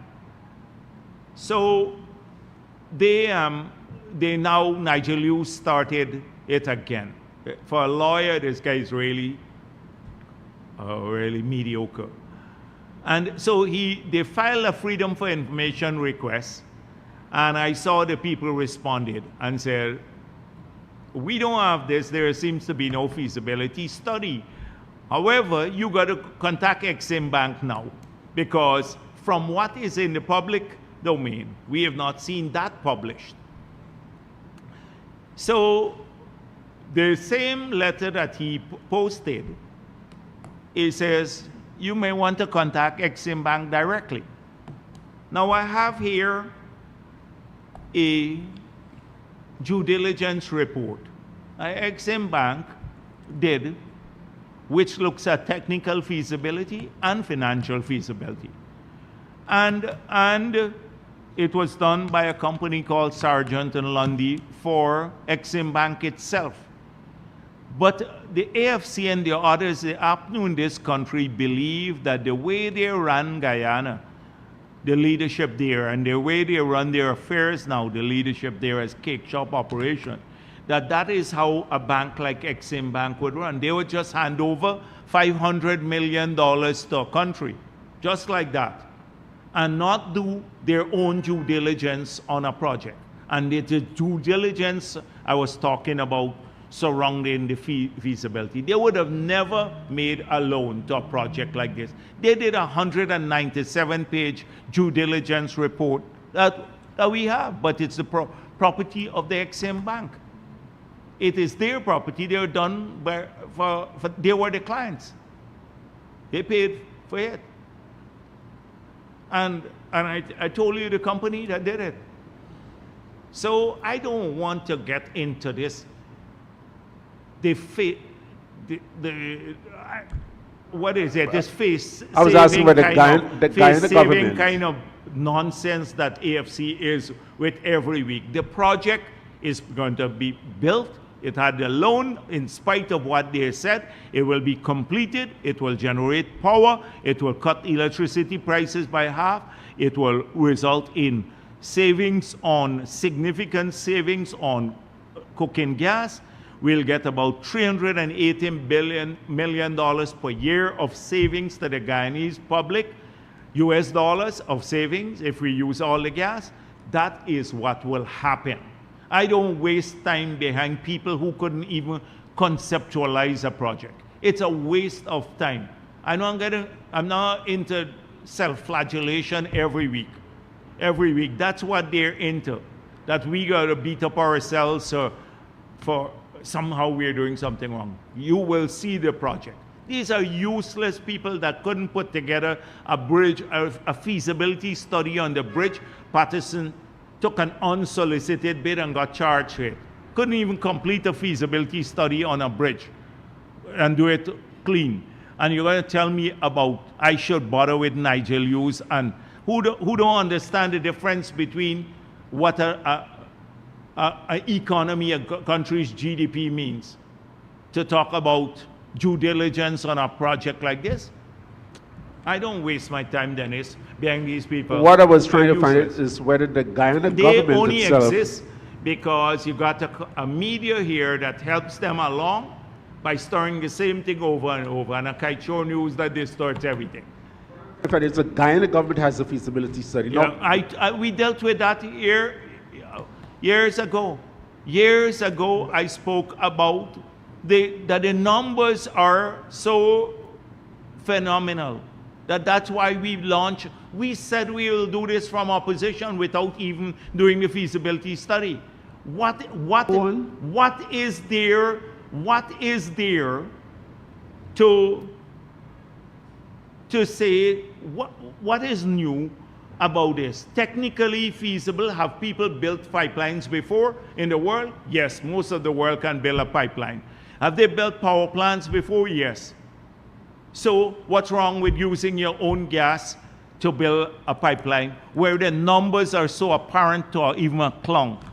That's why I said it's a no-brainer. So I'm not going to get into this every week for people who are ignorant of basic things, who lie about their Myla fall for the same reason. It's a Myla all over again. And you know we were not robust enough in that period, taking them on a Myla, when all the lies were told about $2 billion of debt, which was a lie because it was a contingent liability. They talk about water running out of a Myla, 30 cents per kilowatt hour, and we allow them to kill it. They're not killing this project. They're not killing it. So I'm not. And then another question. I'm not wasting my time bearing them on this, Dennis. So you won't say whether a yes or no, there is a Guyana government I dealt with that feasibility. 100 times before. Go and check my previous answers too. On, sir, Yes. the economic growth. Yes. Oh, that's Yes, an could you elaborate on that? It's a simple thing. It's explained in the budget. Yes. So we have a 10.6% growth with a minimal growth in the oil production this year. So the non-oil sector is growing by over 13%. Now, you tell me around the world a 13% growth, which country? No developed country is doing that. And very few, I don't even know any, maybe many developing countries that are touching that. This is the non-oil growth alone. Overall growth is over 10%. So I'm pleased with that. In a year when we don't have oil coming in. So the next year, When the new FPSO comes in, the growth will jump up back to 30, 40% when the next FPSO comes in from 2026. So it will jump again in that regard back up. But it is so heartwarming to me to see in a year when there's no growth, practically no growth in oil production, that we could post a 10% growth in GDP when we have had a base, an economic base that has moved to $25 billion now. But do you It's very good to me. I'm pleased with it. Extremely pleased. Yeah, what I'm trying to find out, how is the absence of a new FPSO going to contribute to a decline in the growth? And every year you start from scratch. Do you have any measurement in terms of the declining number of barrels per oil? No. But listen, Dennis, read this stuff. So you use words like decline and slump. Are you saying that the norm is 40% growth every year? So anything below that would be a slump. Every year you start off fresh in planning an economy. The norm is not 40% anywhere in the world. Right. Yes. So when you say slump, I talk about phenomenal growth, because every year it's the goods, the aggregate of goods and services produced in the economy for that year that constitutes the GDP. Nigel Hughes would need another piece of paper for this. So we start afresh. So this year we have an FPSO that is no new FPSO would start producing this year. So that is one of the, so we are basically have very low growth this year in oil. And so most of our growth is coming from the non-oil economy, which is great for a country like ours. Because when the new production starts with a new FPSO, it will jump again. But it's not the GDP growth that matters. I keep saying it's the development in the country and where we utilize the resources. So it does matter to some extent, but I mean, we don't have an obsession with that. In fact, I'm so happy about it. Trishelle Silvers. Yes. Good afternoon. Trishelle Silvers, Guyana Times. Yes. There has been, I have 3 questions. Yes. There has been an increase in gas bottle explosions in home with at least 2 persons dead. Is it something government has or is looking into currently? My second question, during his inauguration speech, President Trump spoke about plans to pursue oil drilling in the U.S. Is government concerned about this and the impact it could have on Guyana's oil and gas sector? And third, one of the budget measures is the removal of VAT on backup generators. Is this only for commercial use or household as well? I don't know how you will do the household, because this might be a difficult thing, but we can clarify. I need to clarify that, but I think it was mainly commercial. It was mainly commercial. So we'll clarify that. I need to clarify, because the household would be everyone. It means that we should have said just removal of taxes on generators. Once they use backup, it means something else. So I'd have to clarify that, whether it's household or not. Gas bottle explosion. I think this should be a standard thing for the EP and the others. They should have. I saw somebody sent me something.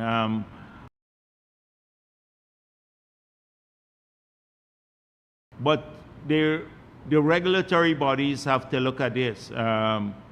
The GE and also the EPA should launch an investigation immediately to look into this. I would find out if they're doing that. On the inauguration of President Trump, there is a concern that with increased production in the US, that there could be an oversupply of the market. That would have an impact on the prices. You have to take account of all these variables when you plan future expenditure. That is why our dear friends from the other side, who are pretending as though oil money would always be there and that it's guaranteed. Next year, it's not guaranteed. It's not guaranteed. So if you start telling people you don't have to work, you can get free money all the time, no country in the world does that. And so that is why you have to be cautious. There is that possibility that prices could come down, but also the converse of it is that, so that will go towards increasing supply, which forces or puts a downward pressure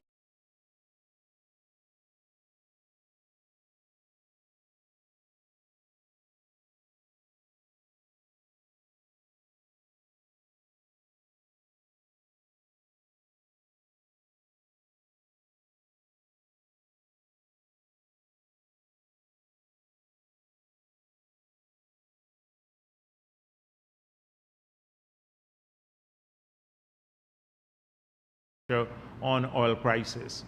On the other hand, related sort of balance out there.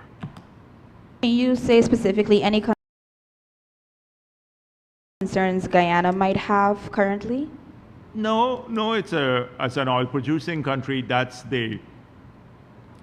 it's not a concern, something that the policymakers have to analyze when you think about your policies here in Guyana, your budgetary policies, and everything else for that matter. So we are very much aware of what he has said, and I just pointed out the frame in which we're using to analyze these. On one hand, you may have increased supply. On the other hand, a decrease of supply from renewable sources and less renewable sector investment, so hence the need for more fossil fuel related investments. Good afternoon, Milton Granum for Starbrook News. Has the PPP or the government hired any U.S. lobbying firm to lobby the U.S. government as the elections are coming up? And if so, can you tell us the name of the firm? So the PPP has not. I don't know, the government had firms, but I think some of their contracts expired. So they may be in the process of foreign affairs, may be in the process of concluding new agreements, but not the PPP. We have not hired any lobbying firm. And there is a big difference between the two. Remember the last government, we're still not sure who paid for the lobbying firm up to now, because they conflate the government money with the party's money. Good afternoon, Dr. Jagdeo, and Ask Williams Culture News. Sir, can you say what percentage of the 2025 budget is being funded by loans? In what? What percentage of the budget this year is being funded by loans? So if you look at the oil and non-oil revenue, just go and read the document, right? There's a table that gives you in the estimates, I think it's the operations of the public sector. Let me see if I have it for you. So you will see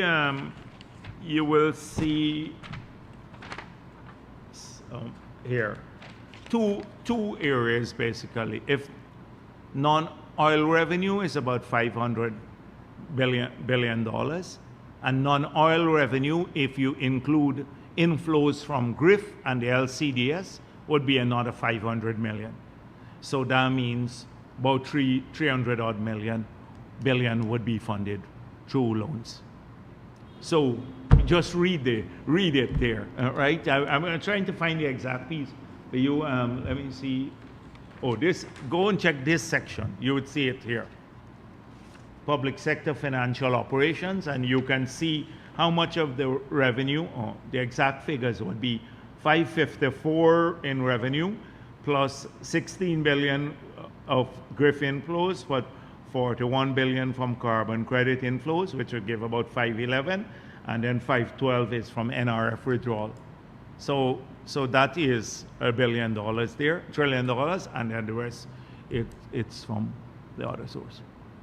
Good afternoon, sir. Yeah, sure. Rihanna, Kaiser News. You remember a couple of weeks ago I asked a question about the gas to energy, No, I don't remember. the feasibility study. I don't remember. I don't remember anything about the gas to energy and Kaichiro News. I don't remember Well, let me anything. refresh your memory. No, please don't. If it's on gas to energy, I've dealt enough with that. It's done. I'm not dealing anymore with I'm not going into this big charade. You write what you have to write, the stupidness that the Kaichiro News write, and we're working on completing the project for the people of this country. Move on to the next question. No gas to energy anymore. Dennis tested my patience, so I reached a limit with Dennis on this matter. So I answered Dennis. No. Yeah, so no more on that. Move on. Let's go. What other question you have? That's it? That's it. Oh You God, didn't allow can me to all ask send my you question. gas to energy all the time. You got a lot of gas talking, a lot of bilge around the place. Yeah. Okay. Anything else? Thank you.